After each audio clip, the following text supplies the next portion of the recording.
Hello, everyone.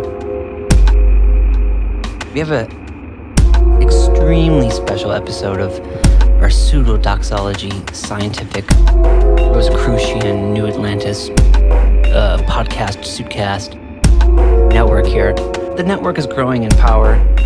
You know, the Invisible College has some new members in it. Things are really accelerating. The science is developing. I'm very happy to report that everything is going really according to exactly how I planned it. But today we have a very special guest with us. We have a musician known as Zola Jesus, one of the most famous musicians in the world, certainly. Bon Jovi levels of big. And she's been, I don't know why she agreed to come on this show, but she's just a huge fan of mine, and who can blame her for that?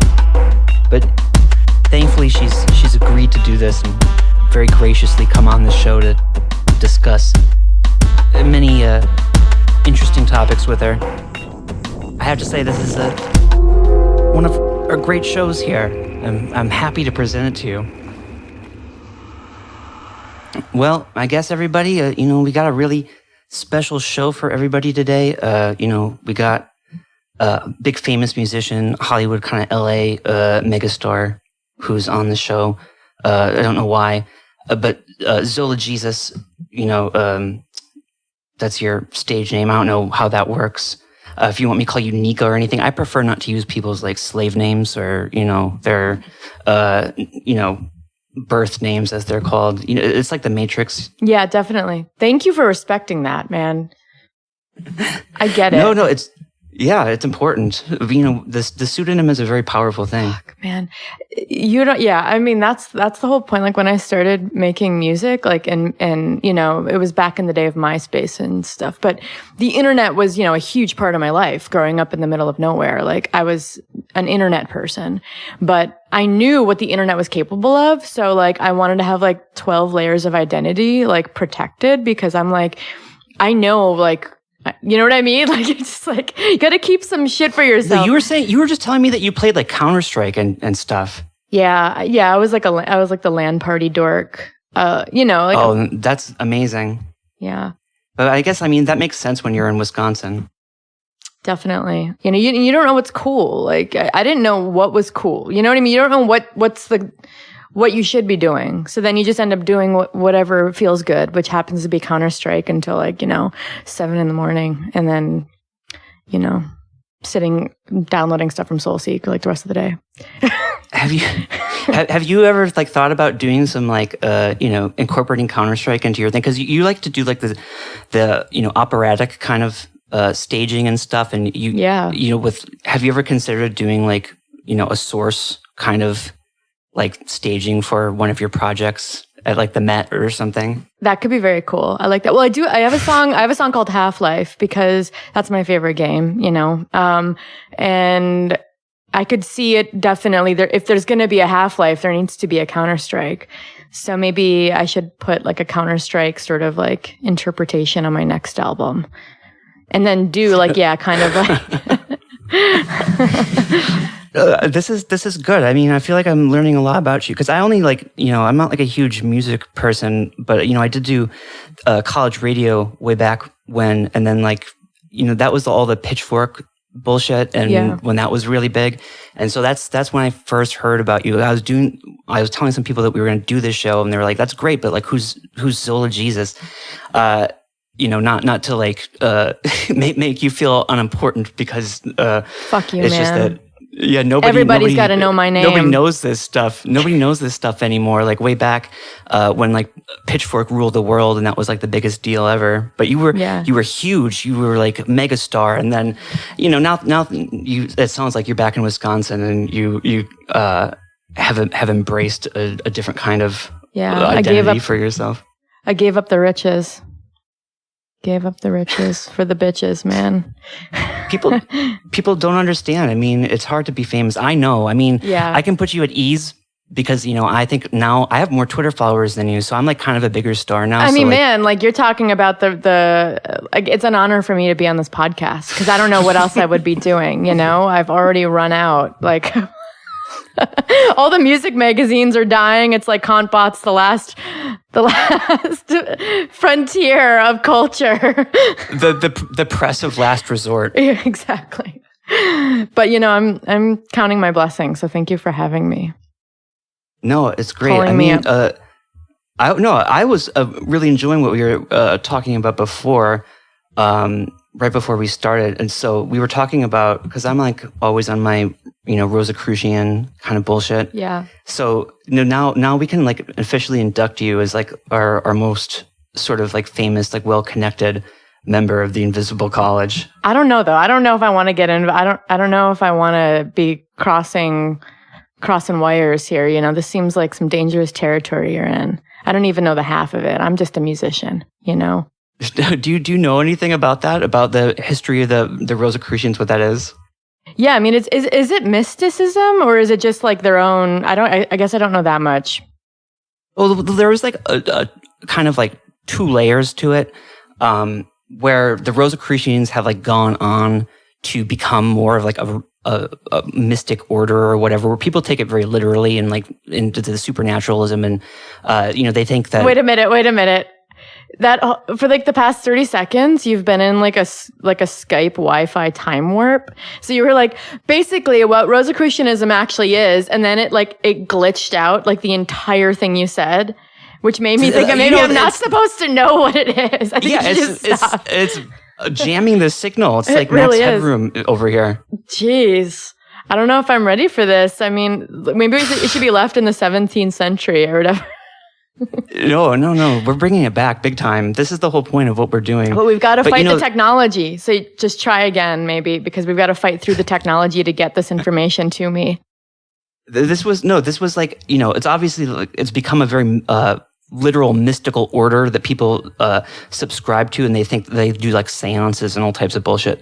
But really, like in the 17th century, it was more like around the time of the 30 Years' War and like the Reformation. And so people in Germany, wrote like pamphlets trolling where they made all these elaborate claims. They're like, there's this mystical order of alchemists and they're going to like destroy the Catholic Church and like transform the entire world. Oh, so they were like the scapegoat kind of.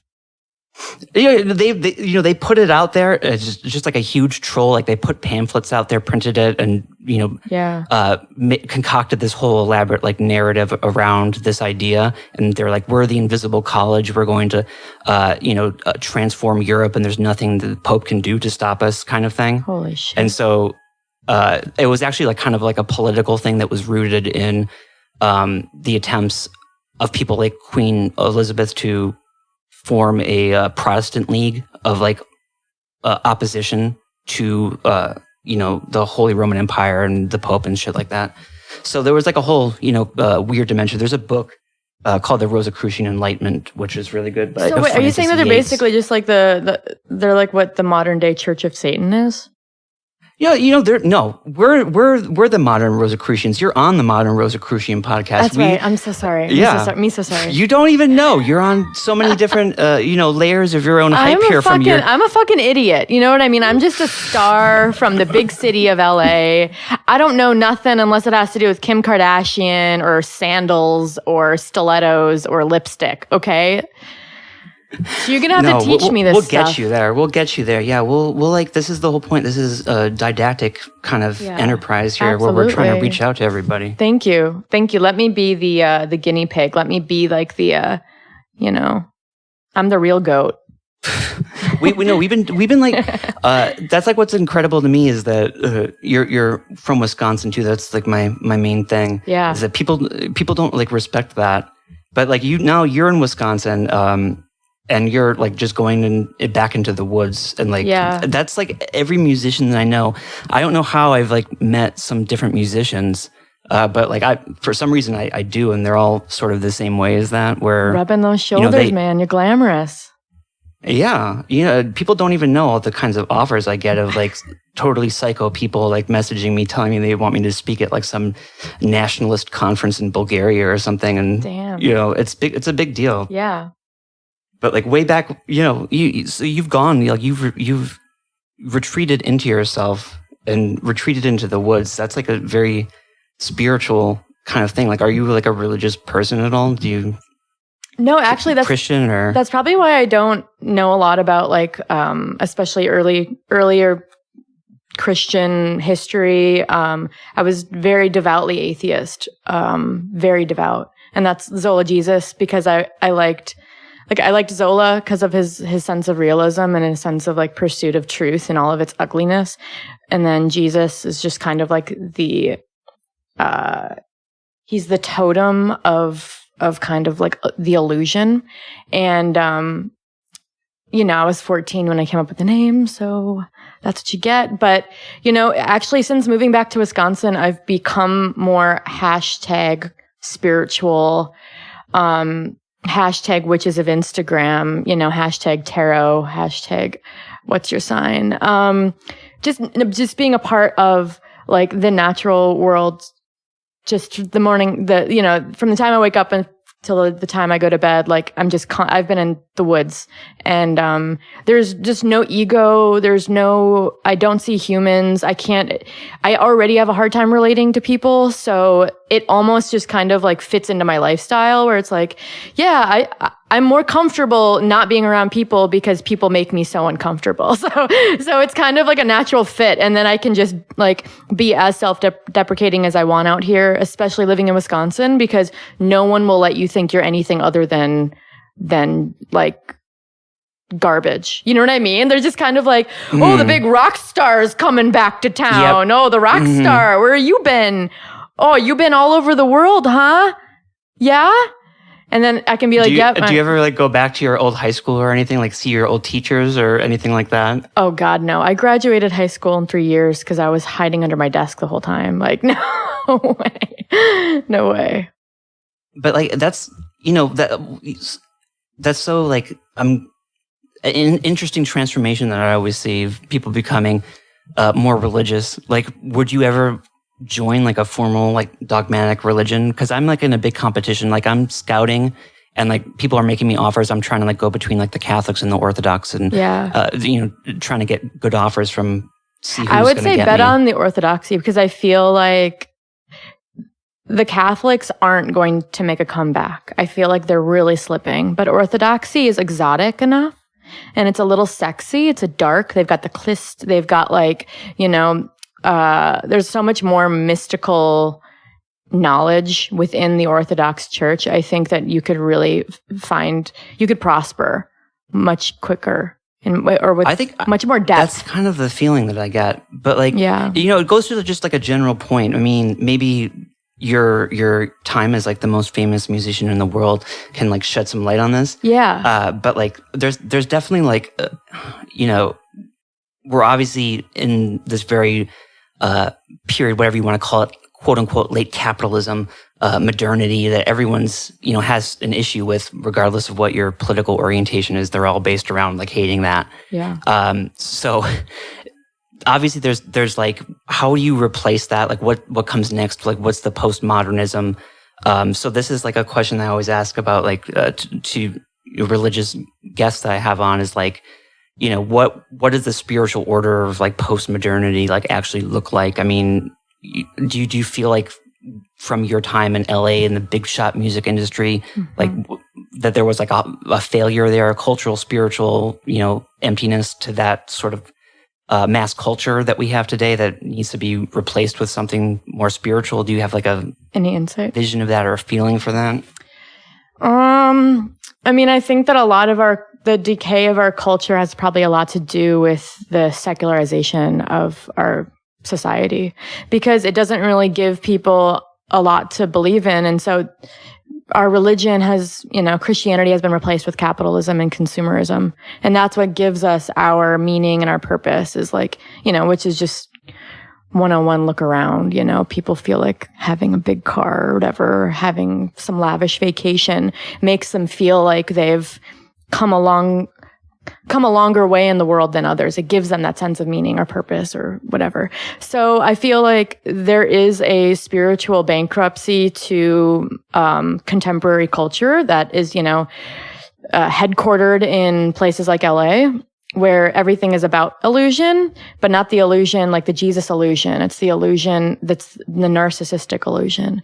And that is empowering only insofar as, it was for Ayn Rand, I mean, it's like the pursuit. Who's that guy? Who's that girl? Like Stacey Abrams? Is that her name? Who's that?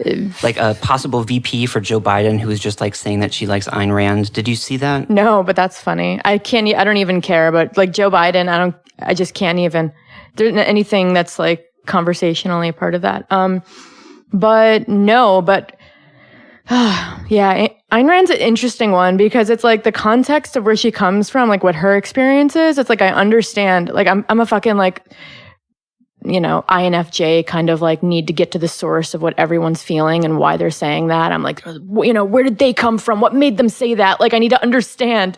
And I get. No, we can just introduce the term here. This is hermeneutics right here. This isn't, you're participating in the great philosophical science of interpretation. Thank you. I mean, I guess you can also call it overthinking or anxiety disorder, obsessive compulsive thoughts, but as everyone who participates in that tradition of philosophy was definitely, this is my whole point. Yeah, it's very absolutely. autistic and very, maladjusted. Yeah.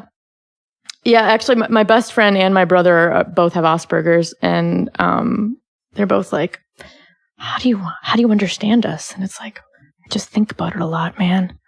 Think about it. But anyway, yeah, I mean, I understand Ayn Rand's situation, whatever. She's free to be her. Everyone's free to be themselves. But like, at some point, you need to think about the context of where she was coming from and what that means. You don't just take what she was saying and going like, as like a rich white man from America, this totally applies to me. And it's like, bro, you're rewriting the text for yourself. Like, that's not it, but cool. Good for you for finding a loophole that gives you power again. It re-enables your already position of power. But anyway. Because I mean, this is what they do is that everything gets like, re-assimilated back into, capitalism, and reused to just perpetuate the system. This is like what we're into is like, we're the accelerationist like podcast. Do you know who Mark Fisher is? Yeah. Yeah. So, we did a show with my friend Zeno Gothic on a book that he wrote on Mark Fisher called Egress. We were talking a lot about this. And, Mark Fisher has his concept of like hauntology. Mm-hmm. And, that I feel like that's what happens with all this culture is that it's constantly being, re-assimilated. Totally. Yeah. Yeah, and I mean, you're part of like this culture industry. Like when I look at it, it's like, I feel like all these corporations like Disney and stuff, Star Wars is supposed to be like exactly like you said, like the new Christianity of like globalism. Like I feel like every sort of society or civilization needs cultural mythology of some kind to like build up around. Mm-hmm. And so they want to build like the global order of, neoliberal like capitalism around these, mass consumed like entertainment products. So like being inside of that industry does that give you like pause or anything? I mean, how do you deal with like being inside of that, but also like wanting to, not be inside of it? Yeah, I mean, it's mind poison, like I think that anyone and I think even like just not being a part of it or being a part of it, I think we're all a part of culture because we all participate in it, like unwittingly, but, knowing, also being put in the predicament as a musician to be making music that's very personal, very emotional, whatever.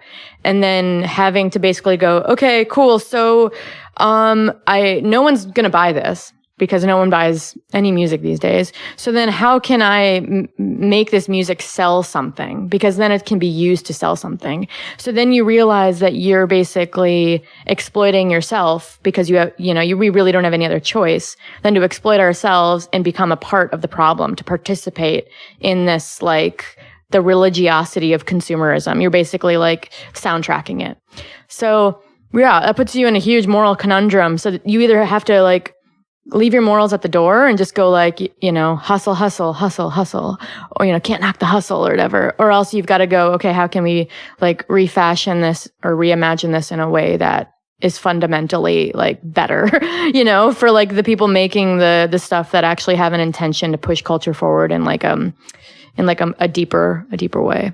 So yeah, it's tricky. Do you do anything like, do you want to be like subversive in what you do? Do you see yourself like, is that a valid, because we were talking about also about irony, and that's sort of like my approach to it is, you know, you can't just, you have to like jam the signal or something. Yeah. And like use it against itself, turn it around.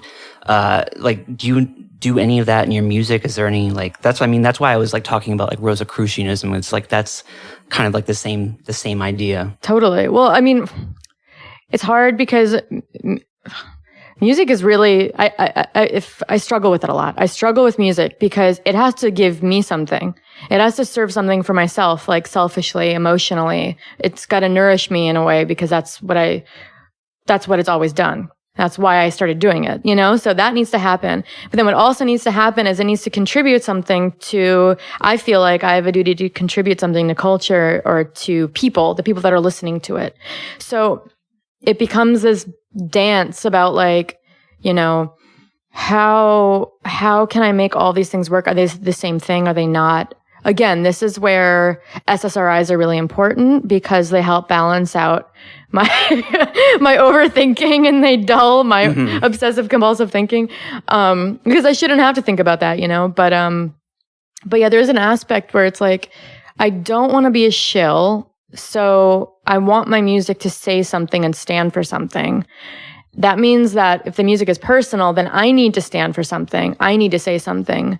And I need to figure out what that is and to make sure that it's like something that is an actual contribution. But in what way? How is it going to contribute? And so I've also become just more outspoken as like a person because I feel like that's also subversive to stand up and be a rock star and be like, hey, I can't pay my bills. And I'm really good with my money and that I still can't pay my bills, you know, because I'm just like a lowly artist who, you know, you can just listen on Spotify and I get 0.5 cent, or I get 0.5 cent per stream. So, is this like why you, you know, were speaking out against your relative, Amy Klobuchar? Yeah. Yeah. Is this like part of your? I just think it's funny. I mean, I never met the girl, but like, yeah. I don't think, like, regardless, I said it as a point because I was like, look, y'all, like, Amy is my cousin, like, she's my blood. And, you know, I'm still going to vote for Bernie because I believe that his values are more honest. And I feel like he could actually promote like positive change.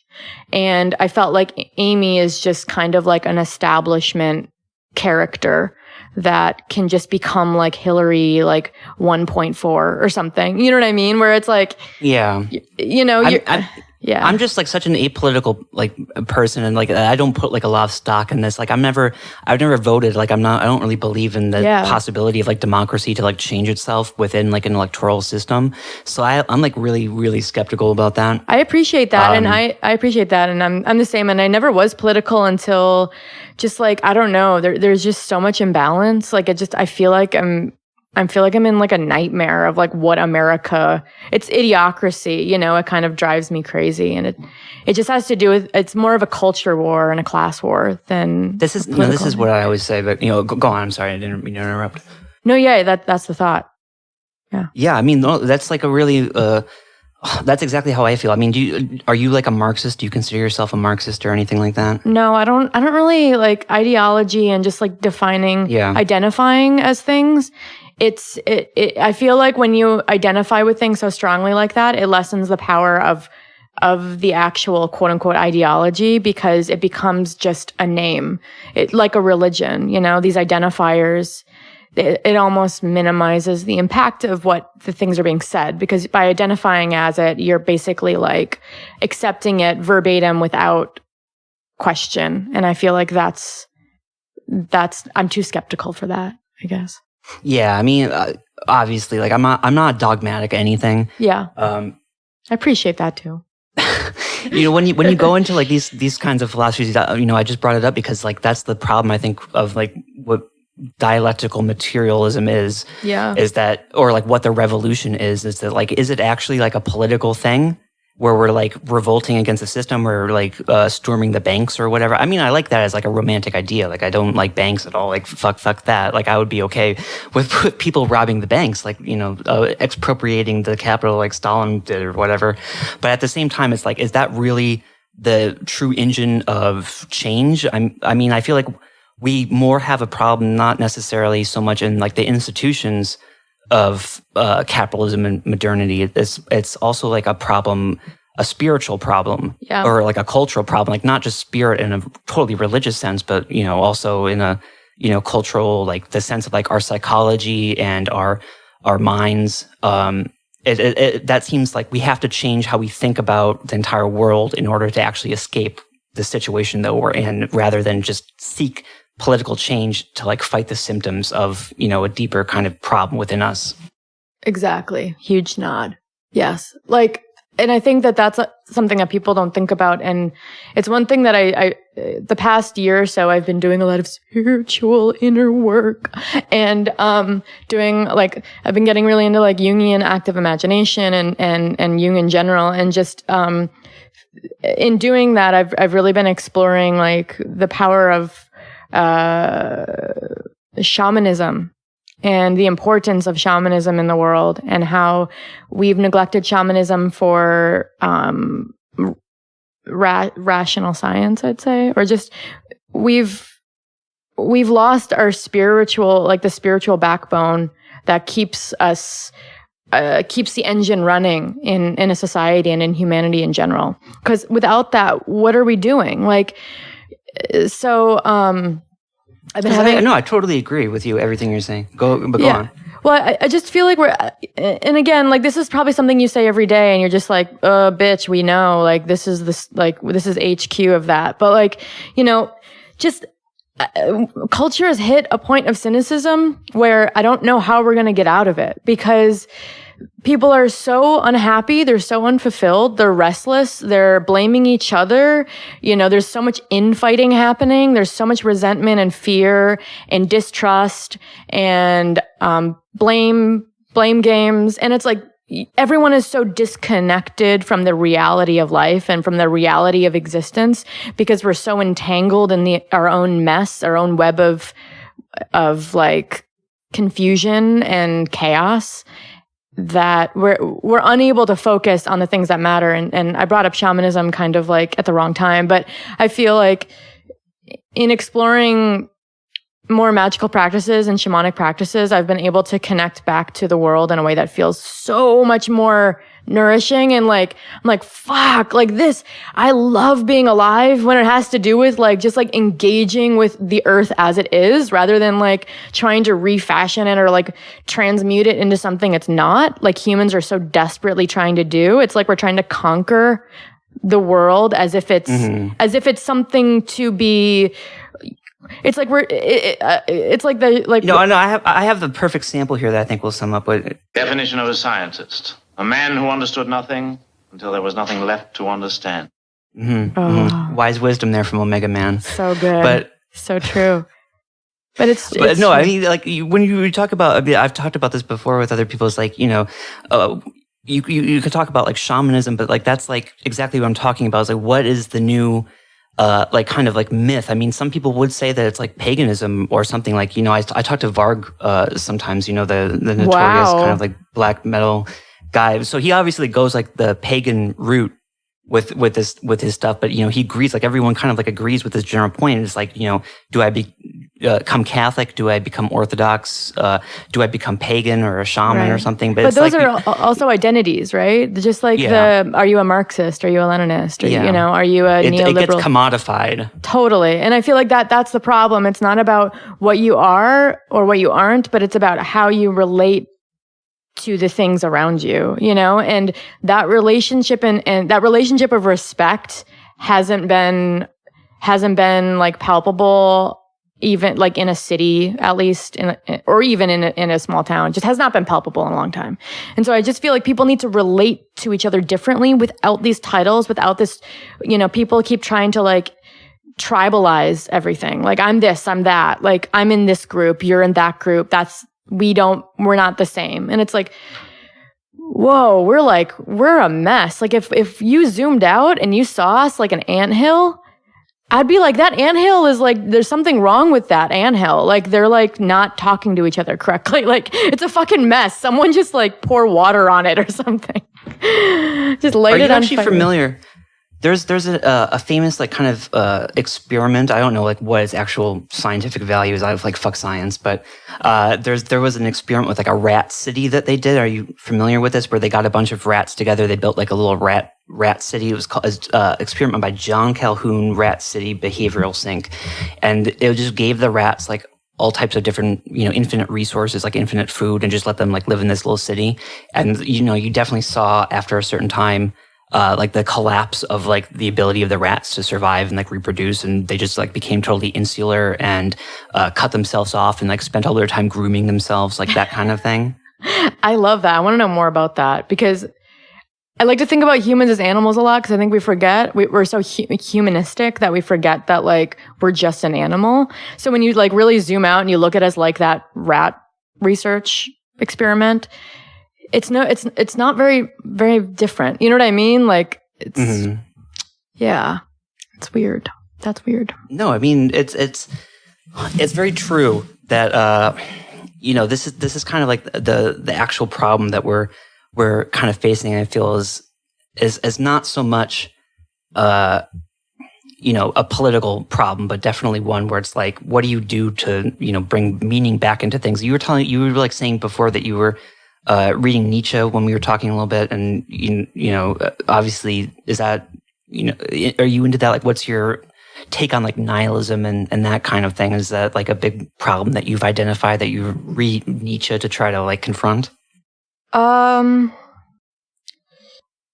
mean, I think that it's probably clear to like probably everyone, either like you and anyone listening to this, that just like life is like utterly meaningless. Like from a modern perspective, outside of the context of like the hustle or like getting like a house and whatever the fuck, like life does just feel inherently meaningless in as much as, we're just alive, we're here, we're just kind of fumbling through, and eventually we'll die, and we'll get some good memories on the way, But like that's we'll put it on Facebook, have our Facebook. Yeah. Yeah, exactly. But it's at some point you're just like, okay, so that's the truth. That's like the thing no one wants to really admit about themselves, and to just know that your time on earth is finite, and every day is just like one less day, and just to have fun. You know what I mean? Have fun, because you won't have this day again. Consume stuff, go to the movies. Yeah, just distract yourself.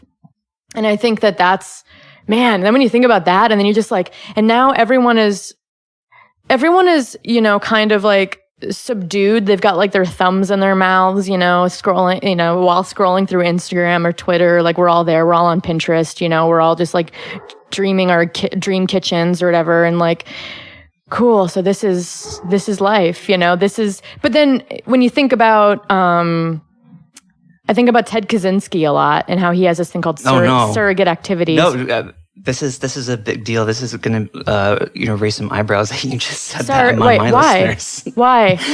No, because there's a whole faction out there on Twitter that's very into Ted Kaczynski. Oh, is that see? I don't know. You guys, I feel like Twitter. There's so much. Man, if Twitter was around when I was 14, I would have been such a dumb fuck. Like I would have been like the cultural theorists of 2020 are so like, it's like Thomas Pynchon on crack. Like I just can't.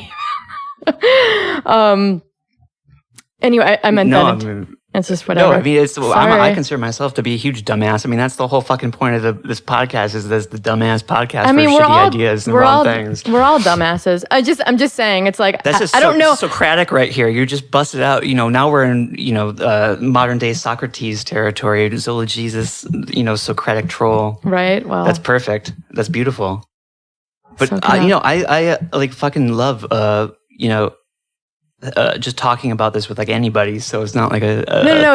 It's just funny. Like I guess I feel a little insecure because I feel like there's it's like I don't know what to talk about that isn't like I'm not like throwing gas on somebody, or I'm like or I'm like, that gas has been thrown like 6 months ago, or it's like, hun, we've been talking about that, all right? Like, calm down, because I'm just like kind of out of touch. Like, I just live in the woods. No, I mean, who fucking gives a shit? This is just, focus on Ted Kaczynski. Let's focus on Ted Kaczynski. Like, yeah. Let's focus on...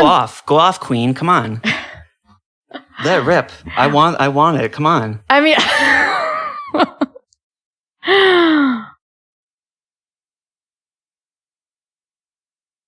How long can the silence go? We can hold it out as long as you want, as long as you need to just sort of deal with what's happening, and like you gotta get in your Zen moment or whatever here, We just gotta meditate. Oh, I'm too stoned for that right now, man.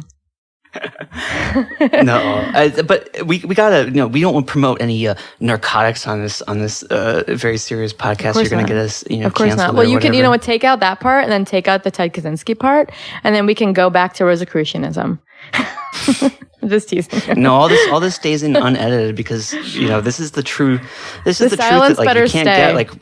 That silence was I think theatrical. This is much better from like when I was reading, talking to NPR or whatever. Now we're getting into like the real stuff here. Yeah, the real burning it down. Anyway, I forgot what we were talking about. Like I felt like I went off on this tangent. About Kaczynski, but we were talking about like the, what I was going to say is that we're, that there is kind of like, we're talking about nihilism and like creating meaning and stuff. And like, I wanted to say about the quarantine is that I think that a lot of people have to confront that. Right. Inability to create meaning like during what's going on. I've heard a couple of stories about like people committing suicide, tragically. Absolutely. Recently because of like all this new isolation and that kind of thing. Yeah. So, I mean, there is definitely like, without that kind of like constant consumption that people have of, doing all these activities, going to the movies, blah, blah, blah, going to restaurants, it's like, what is there? Like, what is the actual meaning? So, that's why I think, oh, go ahead. No, yeah. I mean, I just want to say that I've been struggling with that too, because all of my work has been canceled. All of my plans have been canceled. I was supposed to work on I was already supposed to have gone to LA and come back, and then gone to New York and come back to record my next record. And all of that's just put on hold until this all chills out. So I'm basically like, just sitting and going like, man, so this is life without goals and dreams and aspirations. Like, this is just life. I'm just purely existing right now, like for lack of a better term. But it's also so beautiful because then you can really engage with life in this like very pure way where there's like this wholesomeness to being alive where you're like, I'm going to read. I'm going to go for a walk. And it's moments like that when we're able to disconnect ourselves from the illusion of goals and dreams, and that gives me momentum at least. But like, sorry if you can hear my dog barking, but no, it's rustic. I'm into it. Good. Yeah, she's just angry at something. But just being able to really engage with life like day by day in a very with a presence. Like heretofore unknown to me because I'm so goal driven. Like, okay, I'm going to do that, and then I'm going to do that, and then I'm going to go there, and then I like having plans. So, but just being just present and alive and dealing with that it's cool. You really learn how to find your Zen. Yeah, but then this is why I think it was perfect that you were talking about shamanism, because when you talk about like where like meaning comes from is that I think there is something like, magical about that. Like it's an act of magic in a way to sort of create that. And so that's like, what I get into with like when I'm getting into like alchemy and all this stuff and talking about that. It's like that's sort of like the same thing is that you're, you need to like, craft this meaning. Like you need to like make art out of not only, art in the sense that you're a musician, but like art out of your life and like find meaning like through a creative process. It's not just like passively like experiencing things. Like there's something that you do in, your mind and how you think about the world that like, makes it into kind of like an artistic expression of yourself. And that's like what kind of like keeps you grounded in that to like make you, have a sense of meaning in your life. Totally. Yeah. And that's also what I like about, I've been like I said, I've been kind of strengthening my magical practice because I've never really gotten into it because I was too skeptical, but lately I've just been really enjoying the the cardinal sort of like energy of really like focusing on things in a holistic way, where it's like, I'm not just a human who's like scrambling around and trying to figure out meaning. I'm one part of this like organism, and I have a duty to the organism at large to play my part, but to do it with care and respect and love, and to enjoy that process. And that's just what I find so beautiful about shamanism, is that, historically shamans would live kind of on the outside of society, and they would be a part of this lineage and this tradition of, they were keepers of this knowledge and this spirit. And they were the ones that would, the townspeople would go, or the village people would go visit the shaman, because the shaman could take them to these places that took a lot of energy and took a lot of work for that shaman. But they were gifted with that.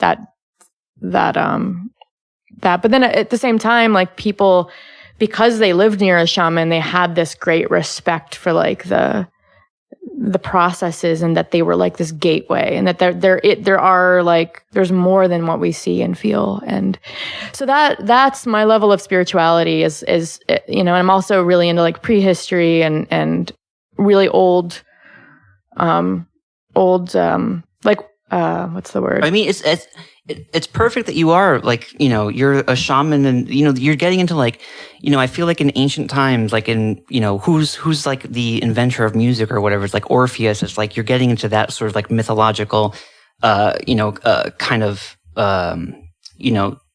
category there, that subtype that you're kind of like inhabiting, is that like, music and poetry are like the same thing, and like poetry is like a kind of magic, and like that's what it originally was, and there's like a deep connection there. So it all sort of works out. Like you've become like the real shaman. Is like you're now, the poet, musician, like, artist who's like living in the fringes, like practicing magic. Like it makes a lot of sense to me. I mean, it's cool to be able to find archetypes in history that, and even from ancient times that illustrate a devotion to the unconscious, or the devotion to like, really digging deeper, or seeing, or you know what I mean? Like there's something there that isn't just, I don't know. I can't explain it, but yeah. No, that's the whole point, is that you can't really explain things. Yeah, I think that, explaining things doesn't, that's not real. That doesn't make any sense. Yeah. Also, what are words? I fucking hate words.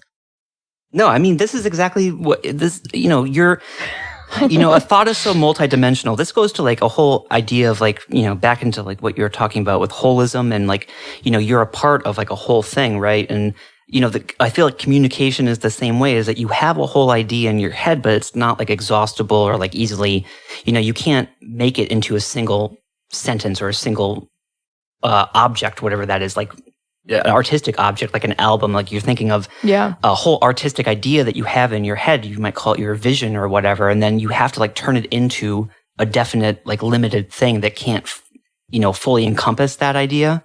And that's like all forms of expression are. So it's like very kind of imprecise, where you're trying to use a series of like definite little parts to kind of sum up something that may actually be like this infinite idea that you have in your head. Yeah, it's so frustrating. And I feel like we all struggle with that, even just as much as, trying to put your thoughts into words, which is something that I struggle with a lot, but that's the work, that's the work part. And that's the part that you end up slaving over, is just doing justice to the feeling, or doing justice to like the idea that it can become externalized or manifested properly, No, I mean, and that's like an alchemical thing. I mean, so you're reading, getting into like Jung, and I mean, I feel like that's a big part of that, of what he's, is always talking about. And that has actually raises an interesting point of something, one of my little like hobby horse kind of like topics that I always get onto is like,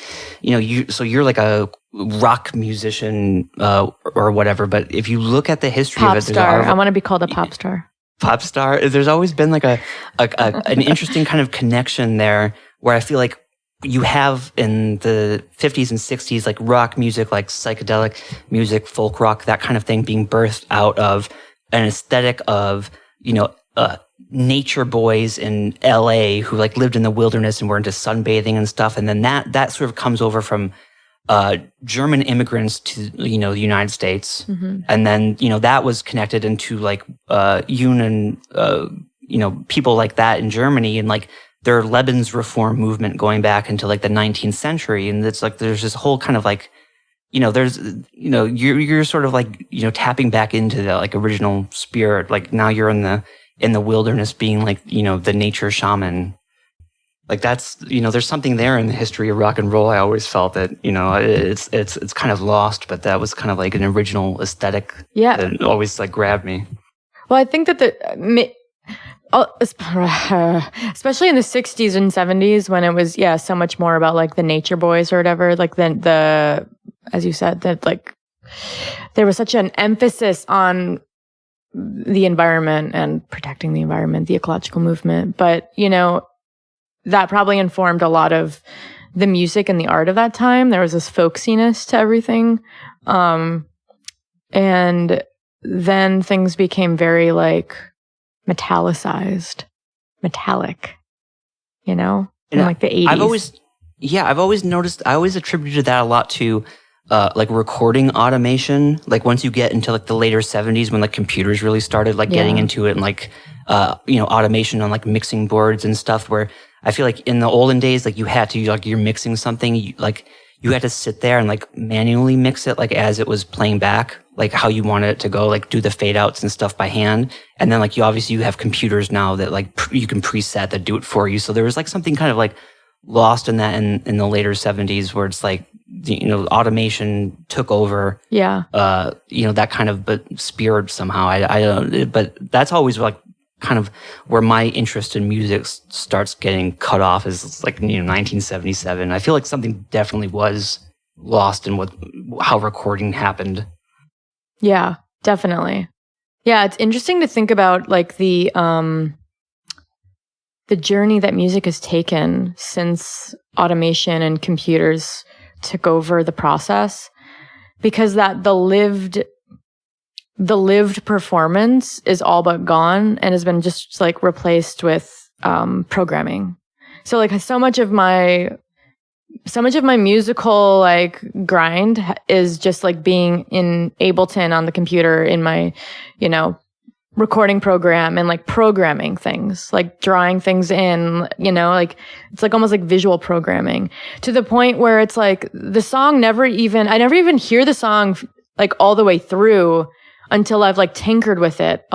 Whereas in the past, you'd play something, you'd make a take of it, and then you'd have another track play through, with that, you know what I mean? Like, It's just, the whole process is so divorced from the actual lived experience of performance that you end up having programmers making music more than, like actual, like, I don't want to say actual, but I mean, than people playing things like tangibly. But we can talk. I want to talk more about this, but one of the things we do is that we have our partnership with my friends at the Love Crypt record label. So we're going to put in some music here just to like break it up a little bit. That's what I always like to do. We're not going to listen to the music, so we're just going to continue.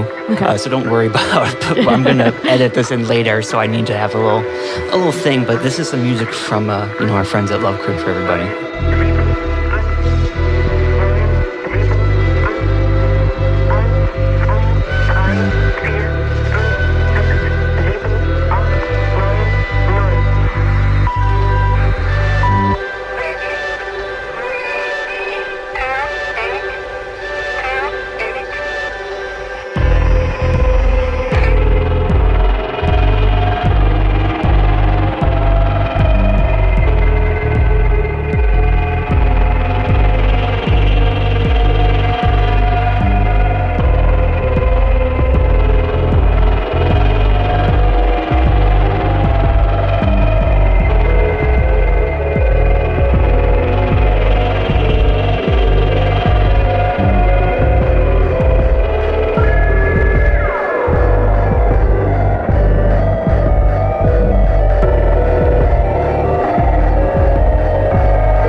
Okay, and that was a great little tune from Love Crypt that neither of us listen to right now.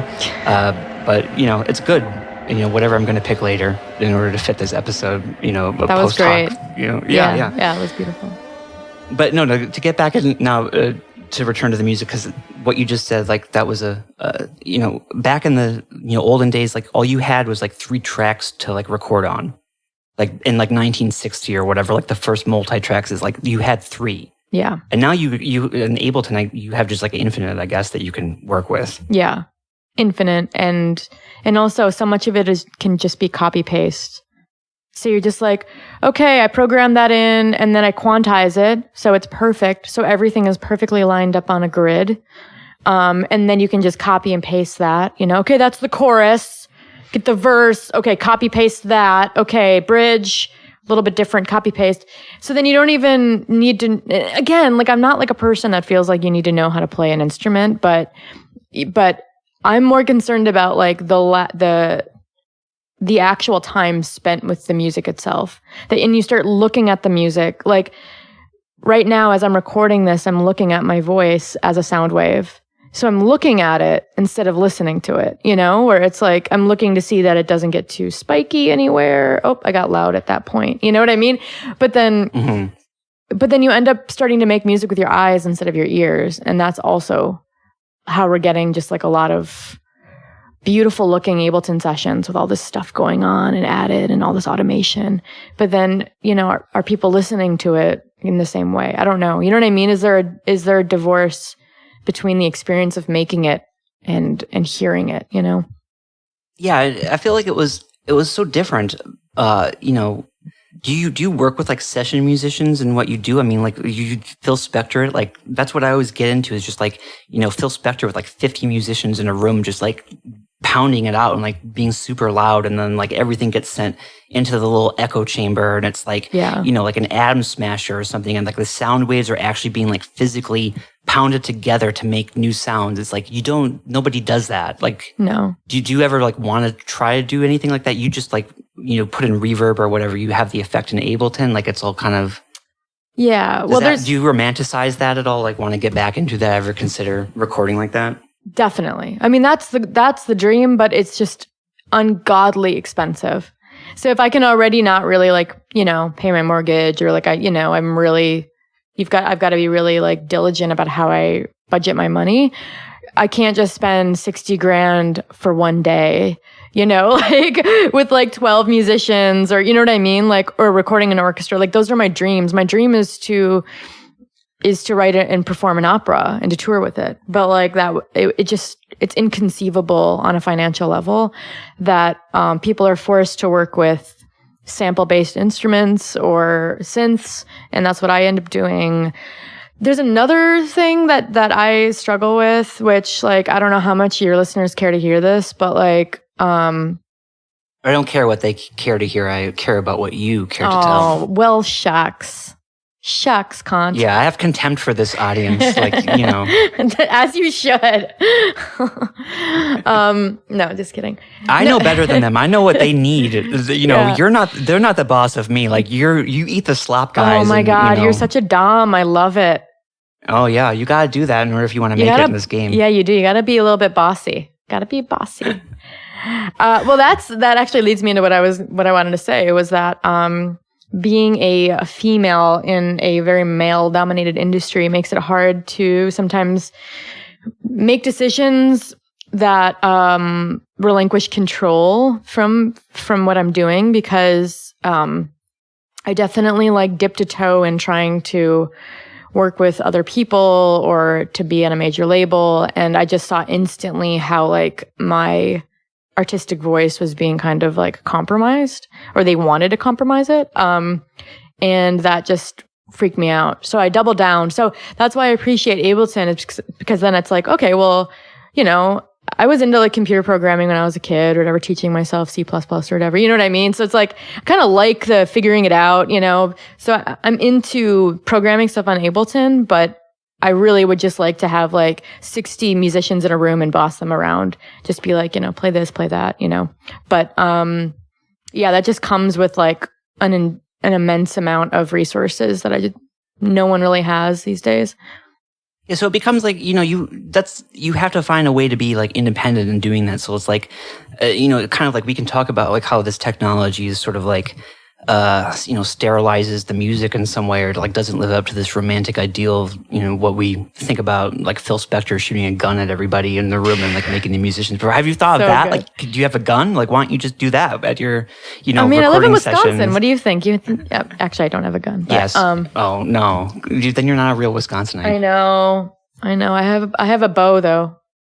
Oh, well, that's okay. That's okay. Okay. That is actually, I think, gives you a bit more cred than just somebody who has a gun. I like bows because they take so much. Sorry, I'll go off about bows now. But no, I just like bows. No, go. I mean, this is like whatever. Who fucking cares? Just like talk about bows. We should get back on the Phil Spector train. Hold them hostage with the crossbow. Exactly. So much cooler. So much cooler. Anyway. Yeah, but you're like it's sterilizing this kind of like technology in a way, but also it's like, there's a potential there for you to, reappropriate it into the tool that you need to like express yourself. So it's like, how do you do that? Like, what's the balance? It's like, how do you do it different than other people and use this tool to your own benefit? Yeah, I mean, that's another thing though, but we all have the same tools. So we're all kind of working with the same technology and the same synths and the same sample banks. So then what I like to do is like I've kind of doubled down on my voice because I love opera, and there's something about opera singing that's so fucking visceral and just like it's so anti-digital, and it doesn't work really. Like opera singing doesn't, even as on a recorded medium, doesn't really translate. Mm-hmm. But I like trying to play with it more because that is something that is wholly unique, is my voice. Like everyone's voice is wholly unique to them. So that's the one thing where I'm like, okay, well, I can work with all these sample-based instruments that everyone else is using, but I need to have something that really like is a stamp that no one else can have. And it's like, well, you're in luck. You're born with a voice. No, I mean, that's exactly what I think about opera too, is that I find it's a little bit hard to listen to opera like when you're in your house or something, but then when you actually like you go and see the opera, it's a very different experience because it's like super I don't know if any people who are listening have been to like the Met Opera, like not to brag about like what a cultured New Yorker I am and how I go to the opera, but obviously when you're there, it's like I'm up like way super high in like the cheap seats, like a million miles above the stage, and it's like you can like totally like hear it, like they like go fucking nuts and like belt it out, and you can like hear the floorboards like creaking underneath of the singers like as they walk around. It's like, and then they have like these huge elaborate stagings. It's like you see Aida or something, and there's like horses on the stage, and it's like it's huge. Yeah, there's like a scale there that's like amazing that it can't get captured on a recording. So like.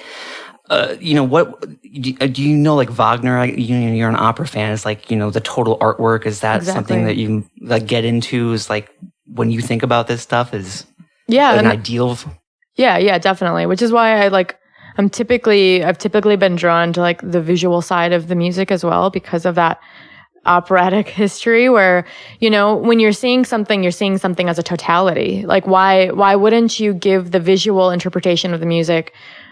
Especially when the music is just an interpretation itself of a feeling or an idea. Like that feeling or idea doesn't just end at the sound. Like so often when I'm writing music, I'll watch like Tarkovsky, or I'll watch some like Russian cinema or something that's inspiring to me, and really just fall into that visual landscape. But then the music is only half the story, So I often feel like I have a responsibility to just the idea itself to see it through in a different way, or like in every way that it can be illustrated or, metabolized.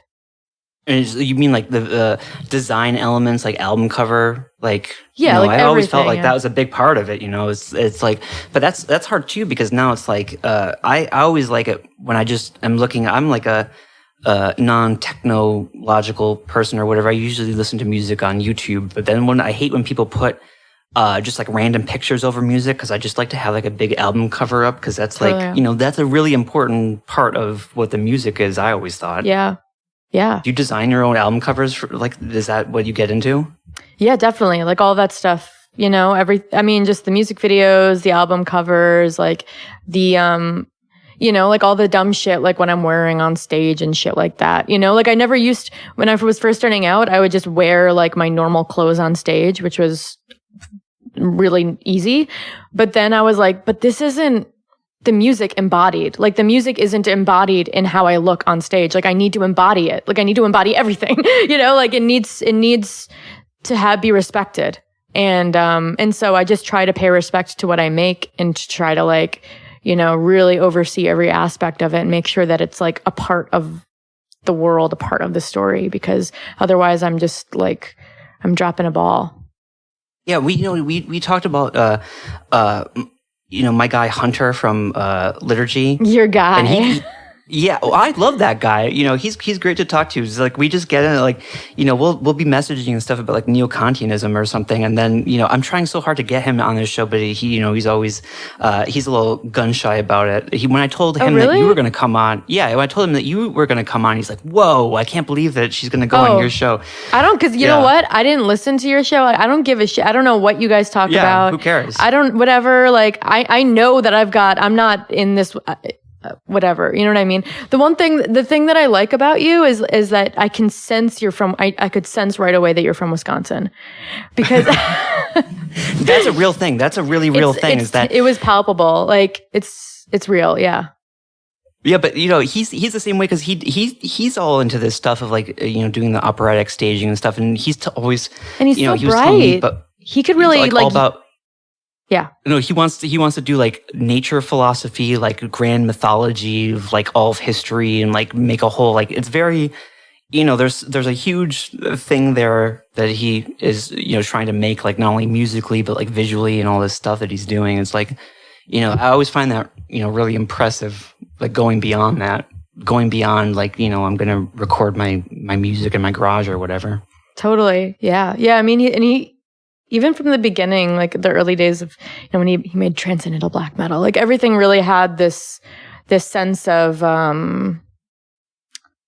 theory. There was a lot of context to what he was doing. There was a lot of like intent, and that's special. So I do think he's a unique voice. Yeah, he's onto my boy Schiller. He's reading like Aesthetic Education of Man. Yeah, like, I mean, he's super bright. Yeah, he's really smart. He's a good guy. But he's going to come on soon. He said that he would. Tell him to come on and like whatever. I don't know if he feels like he's got something to prove. I mean, I know this is kind of like the big leagues.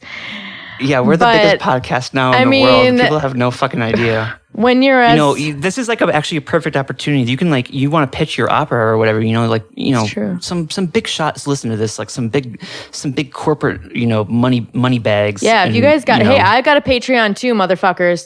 I got a Patreon too. Yeah, shill your heart out. Like, you know, Belta, can you sing it? Can you sing a shill for us and like tell people what your Patreon is? You don't have to. I'm just joking, but you know, go for it. No, I don't have never. I'm used to embarrassing myself, but I feel like that's a bridge too far. No, I embarrass myself all the time. You gotta just embrace it. That's a Wisconsin thing where there's this kind of like, there's this utter humility. Like I said to you, there's just, self-deprecation where you're just like, yeah, I know I'm an idiot. I'm a moron. I don't know anything. You're right. So. Yeah. Socrates was from Wisconsin originally and just, you know, emigrated to ancient Greece. Oh. But I was reading a bit about that. I mean, you know, I'm not like a total like fucking, you know, lazy, you know, I do stuff to record this show. Like I was doing my research, okay? I looked into shit and, you know, I saw some stuff about, you know, how you made your Patreon. Like it was like, you cut out the middleman of like the music industry to like connect with your fans. Like what like, what's that about? What's that about? Well, there's a disconnect between people understanding what it means to be an artist in 2020 and what they think it means to be an artist in 2020. So they're like, oh, but I listen to your music on Spotify. Like, you should, like, you must have like a $2 million house in LA or something by now. You must be rubbing with, hanging out with Tom Brady or some shit. Like, I don't even know. But no, we always talk like I'm friends with like, the alt-lit guys, and we're always going on about who's that. that? It's like, What's that? What's the alt-lit? See, what is that? This is what concerns me about this podcast. I don't get all these subcultures, man. There's too many. This is more of a normal, appropriate one of just like, the writers and stuff. Right. Sam Pink is a guy we just had on. They're just like writers who are kind of like outside of the publishing mainstream. But Totally. we're all, we just did a show we were joking about is like, when you think about like I want to be a writer or whatever, it's like, the publisher is going to send me a limo and like, pick me up, man, and it's going to be fucking awesome, and they're going to take care of everything. But really, it's like with everything that you do is just like ultimately like you just are endlessly shilling, like just trying to like make something. So yeah, it's brutal actually. I'm subscribing to your Patreon right now, by the way. Thanks. I suggest that everyone go do this. I mean, come on. Help me. It's not that hard. Help me, troll boys. We're going to get this set up.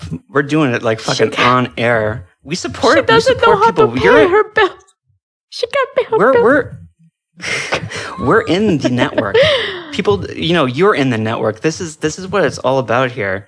Is that we gotta hook each other up here? Yeah, this is the power, the fraternity. But no, anyway, obviously it's like what do you do? It's like when you're in this system. It's like what you're saying is you're on Spotify or whatever, and you don't like get anything. Yeah, no. You're obviously like people don't realize like what it's actually. Like, you're like me and you, as incredible as that sounds, as unbelievable as that sounds, it's right. like we're kind of like in the same situation here.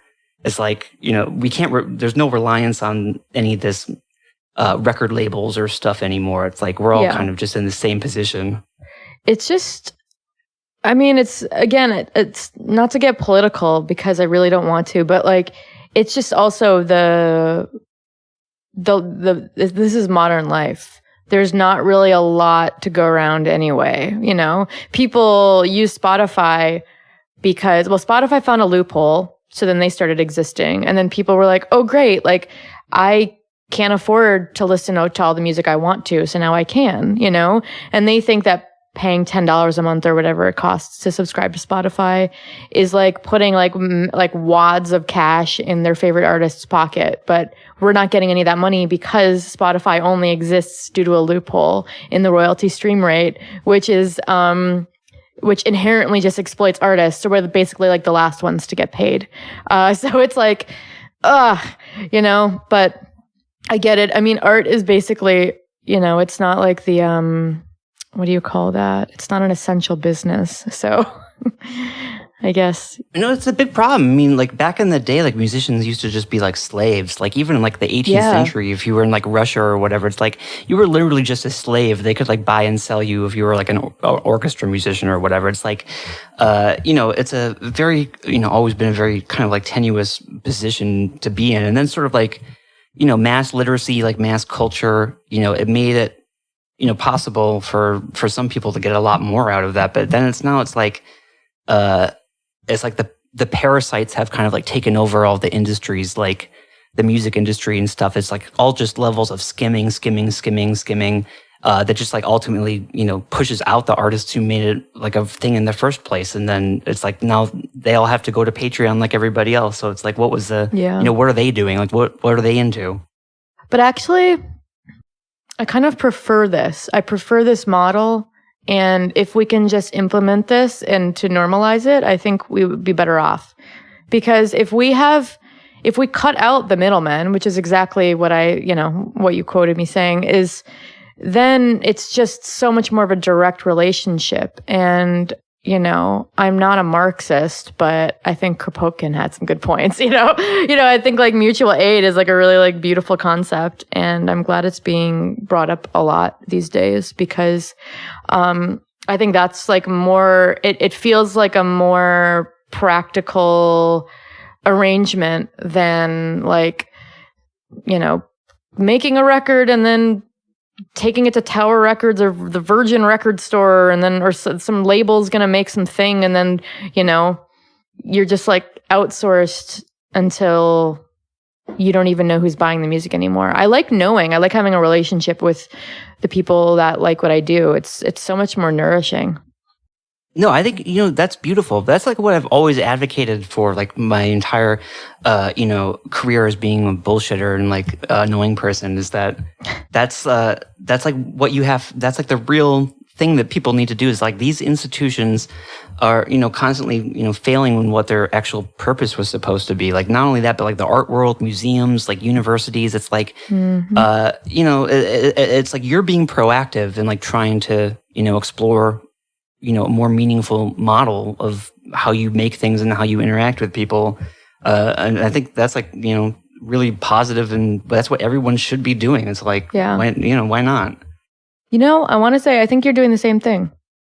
No, I mean, I'm totally doing the same thing. Yeah. It's just, and maybe you set it up by saying that. I think you did, but I do think that, like, in general, something that we do have in common is that we're both kind of committing our lives and our energy to creating spaces for like thought, and spaces for feeling, and spaces that are like kind of intangible, and they're not really, you know what I mean? Like back in the day, when you think about like philosophical salons and things like that, like where people would come together and discuss great ideas and that just doesn't happen as much anymore, except on Twitter. But I feel like there does need to be support for that and encouragement. And there just isn't in the like consumerist framework. No, I mean, this is exactly what you were saying. This is like the last thing that, when we were just messaging before we started doing this, is like I was talking about the invisible college, the aesthetic republic sort of stuff. It's like, that's exactly what, my meaning was, is that, this is like, this is like goes beyond everything. I feel like all like artists, like creative people, like philosophers, like people who like art, people who appreciate beauty, is like, it's not like a temporal thing. It's not an organization. It can't be like made into like a society with like rules and members or anything like that. Like it's, it transcends everything. Like we're connected all throughout time, like with all the other, artists and people who like in this kind of like, transcendental republic of like art and, culture. Absolutely. And it's like, that's like the real thing. That's like what, that's what, when you talk about like making space or whatever, that's what, I think of. It's like, when you try to like conquer space and like make it into a real thing that you control with like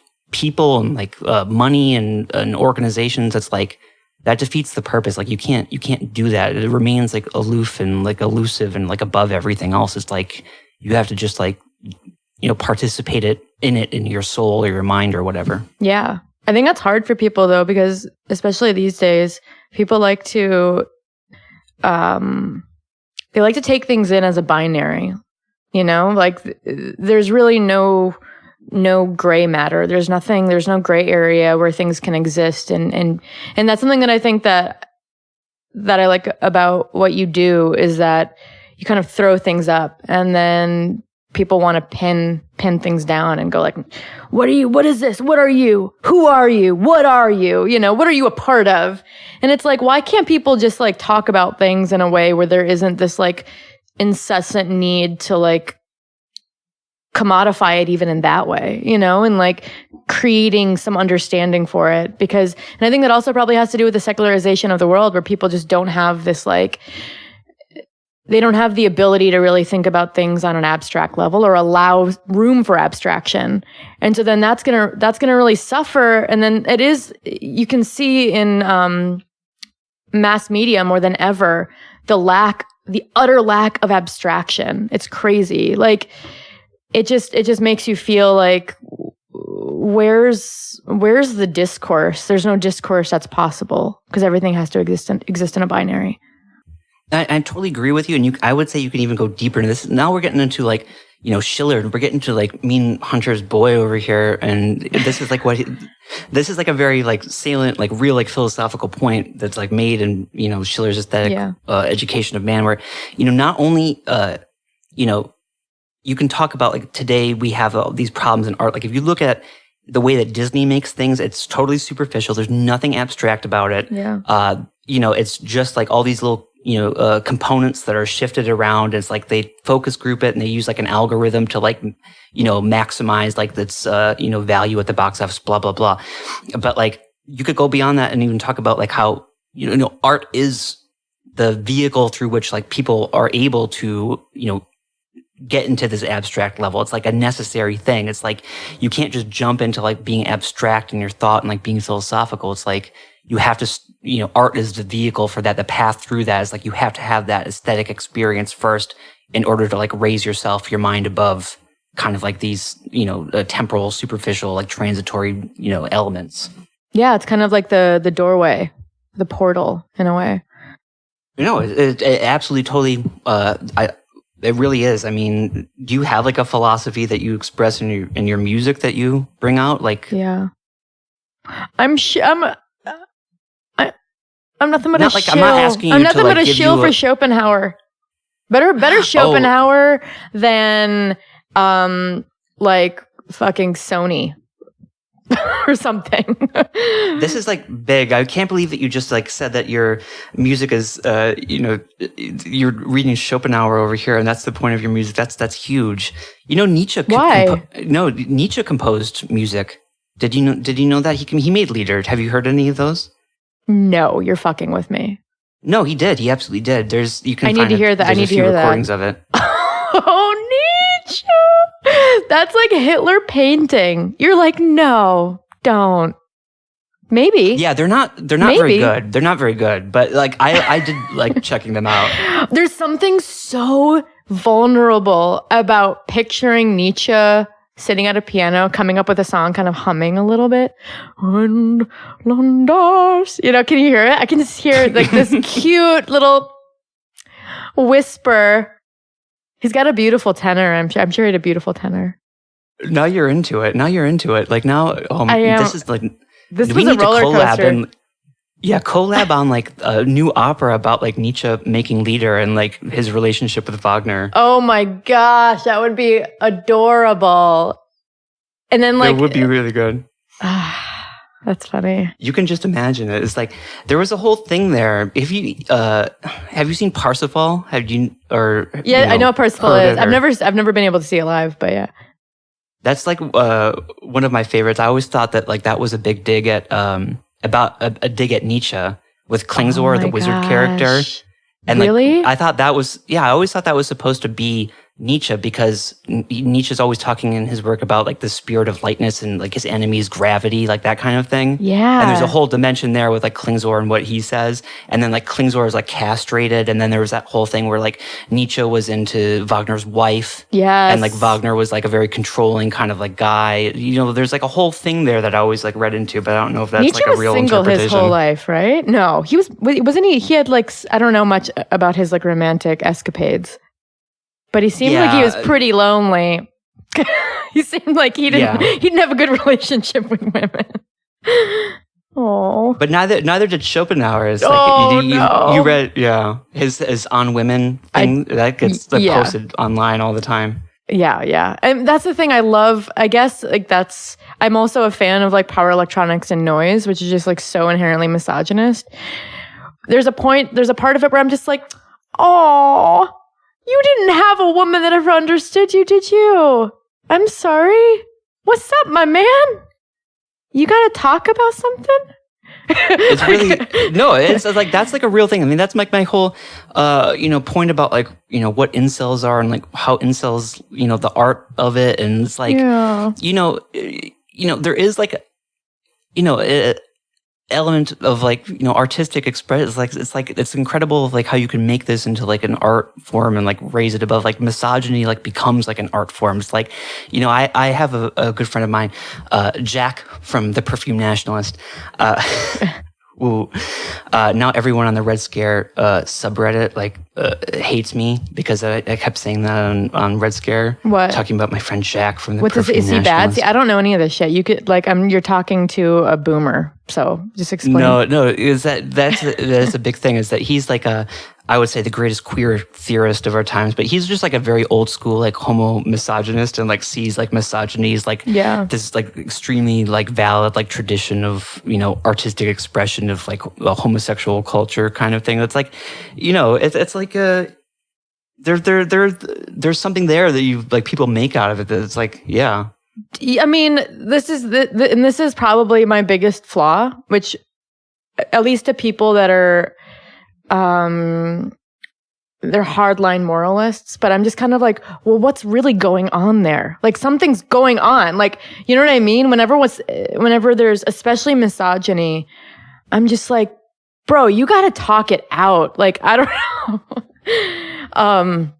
But I also get it. But I do think, yeah, I don't know. It's interesting. No, but that's it's totally a big part of like, you know, the power electronics kind of thing that I totally see that. I never thought about that before, but that's like totally what it's all about, isn't it?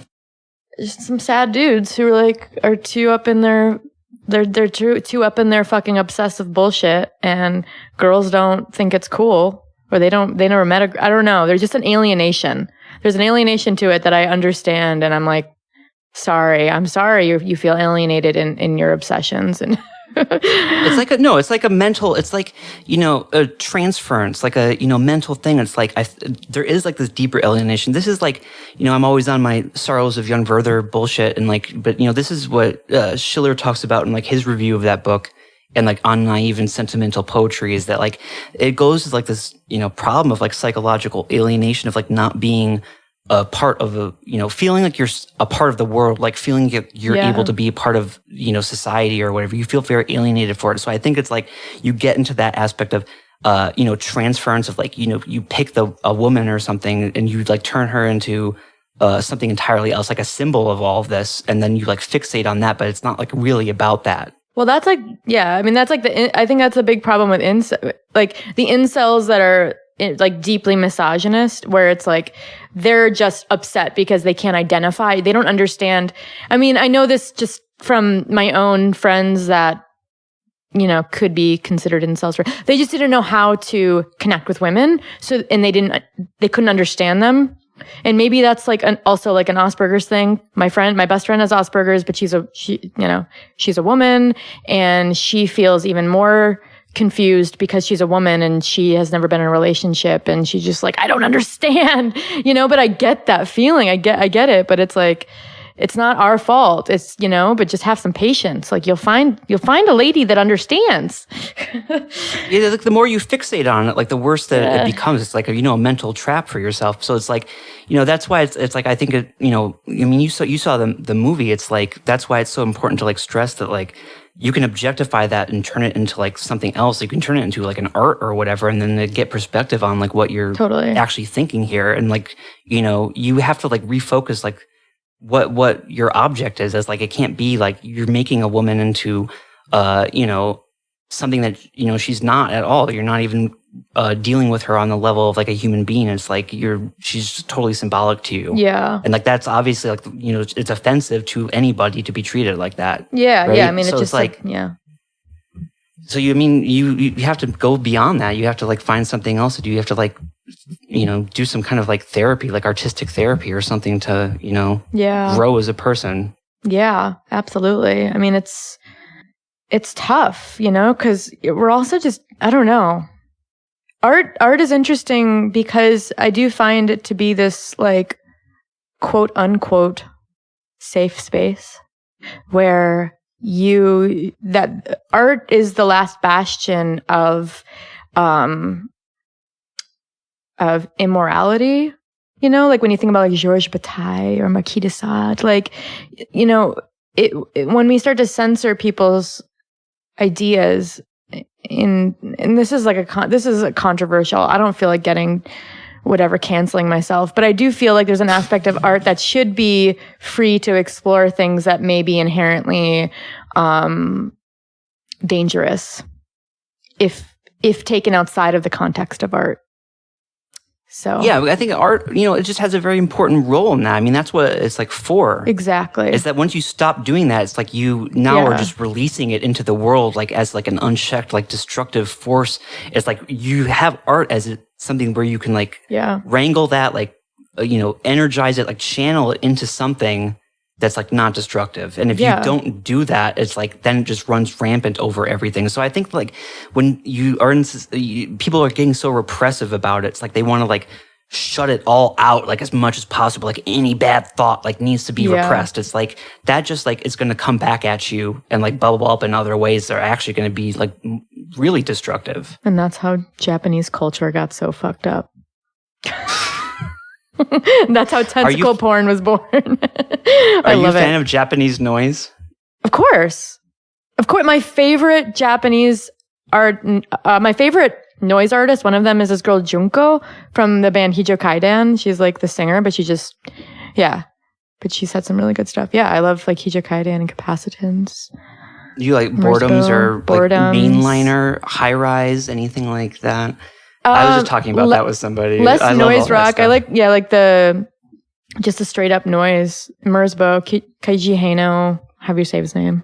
All that stuff. There's also some new, like there's this label based in Japan called Lust Vessel. I don't know if they're still going, but they had some really good tapes, or like a tape label.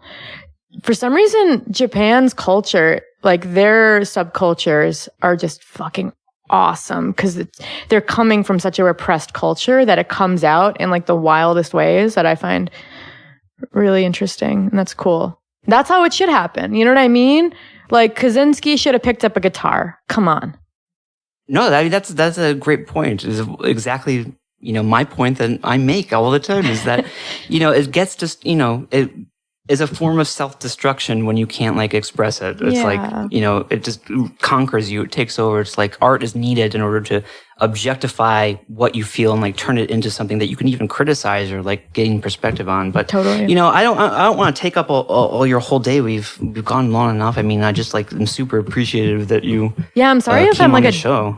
Dumb fuck. Like I don't know. I'm a dumb fuck. Like I don't know what you talk about on this thing. I haven't listened to the podcast. I don't blame you. I don't listen to any podcast, so that's my like main my line on that. But I feel like there's a common nerve. There's something there, and I appreciate you, and I think it's good. I think it's good. No, that means a lot to me. This is like the recognition from like the big shot. Like this is like incredible for me. This is I've made it now. I know. I mean, I know you may not know enough about pop culture, but I'm like the 2020 version of Christina Aguilera. So just know that, that's good. No. I don't know. I can't even get away with saying that. I can't even get away with thinking that. No, you're great. I'll keep in touch. I want you to listen to some Comus like I sent you. I did. It was good. Yeah, it was really a lot good. Like that. Don't worry, I'll keep sending you stuff. But the weirder, the better. We'll keep in touch, and maybe you can come back on sometime, and I'll send this show to Hunter, and I'll hope you're convinced to go on. But thanks so much for your time. It was awesome. Yeah, thank you. Thanks for having me. Have a great day. Bye.